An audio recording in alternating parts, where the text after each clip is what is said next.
The top wide receiver in the nation, one Dakorien Moore, has shut down his recruitment. He is staying with Oregon, even with all the flips going on. We'll talk about what this means for the Ducks right after the stinger.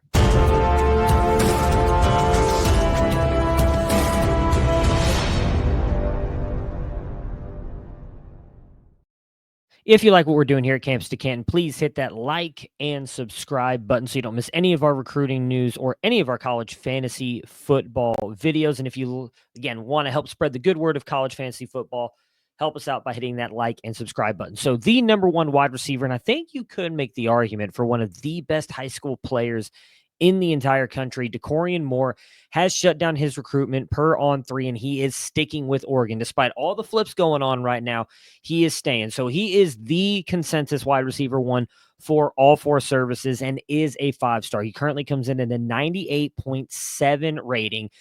And he is consensus top 10 player in the nation as well. On3 has him as the 7th national ranked player. 24/7 Sports has him as the 8th. ESPN has him as the 3. And Rivals has him at the number 5 spot. He is putting up some incredible stats. So he plays for Duncanville High School in Texas, who plays some of the best competition in the entire nation, and they are a top 5 rated high school team. They are a very, very good team. Obviously, he has one of the top rated quarterbacks and 5-star Keelan Russell going to Alabama, throwing the ball to him.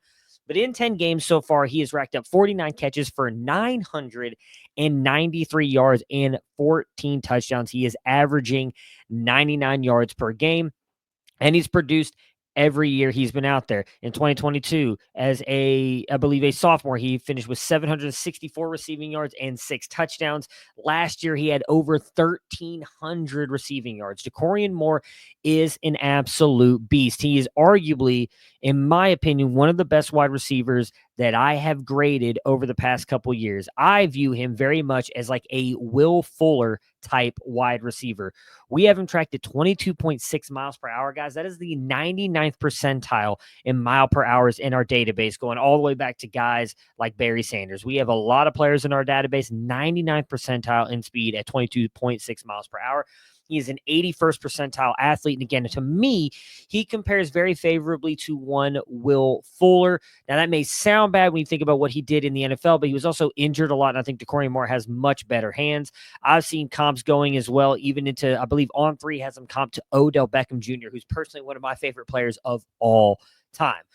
But when you watch Dakorien Moore, he is an incredibly good route runner, whether it's in the short and intermediate areas. The way he changes direction is beautiful. He uses a quick burst of speed. His lateral agility is some of the best in the nation. And obviously, I just mentioned how quickly he gets to that top speed in that 20.6 miles per hour. He does a very good job of using that long speed to create separation in the field as well.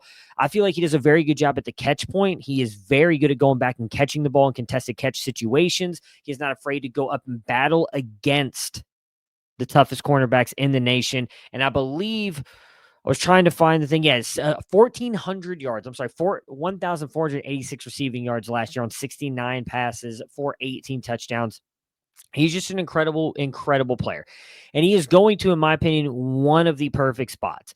Dan Lanning is absolutely crushing it. In my opinion, he is my favorite coach in college football. The dude is just extremely smart, incredible recruiter.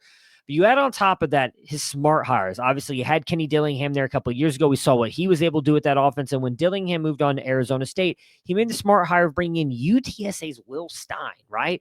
Not many people were talking about this, and Dan Lanning went out there and, again, knocked that hire out of the park. There is an opportunity probably for Will Stein to move on after this year with Oregon having the chance to win a national championship at this point. I think you could argue they're the best team in all of college football. If that happens and Will Stein moves on, I have no doubt in my mind that Dan Lanning will make another great hire and keep this offense in the realm of what it has been under Stein and Dillingham. On top of that, this wide receiver room, which is loaded with a lot of weapons, does clear out a little bit. Tez Johnson and Trayshawn Holden will both be going off to the NFL as they are out of eligibility.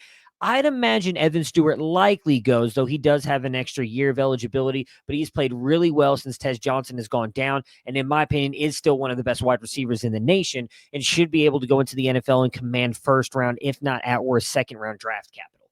Now, they do still have Gary Bryant Jr. there, who have 1 year of eligibility. They had Jerrion Dickey, who is a highly rated player a couple of years ago, has unfortunately not really been able to do much. Jeremiah McClellan, who they flipped from Ohio State last year, who I had high hopes for this year, I think is a really good player. You've seen Justice Lowe playing really well as well. But Dakorien Moore coming in here is by far the best player in this room, especially once Evan Stewart's gone. And I think you could make the argument he's better than Evan Stewart. Dakorien Moore could easily come into this room, and whether it's Dante Moore or Austin Novosad being the quarterback of this team next year, should command touches, command receptions, and I think you could argue be the best freshman in college football in 2025. What you're seeing out of Jeremiah Smith and Ryan Williams this year, I think you will see out of Dakorien Moore, and then possibly then some, because I think he's got more speed than both of those guys. And maybe he's probably as fast as Ryan Williams, but he's a more refined wide receiver than Ryan Williams. I cannot wait to see Dakorien Moore hit the field for the Oregon Ducks next year. I think he's locked in as a top 5 freshman pick in freshman supplemental drafts next year. What do you guys think, though, Oregon fans? Do you think you got an absolute stud in Dakorien Moore? Can he lead your team in receiving next year? Tell me what you guys think. We'll talk to you guys again soon.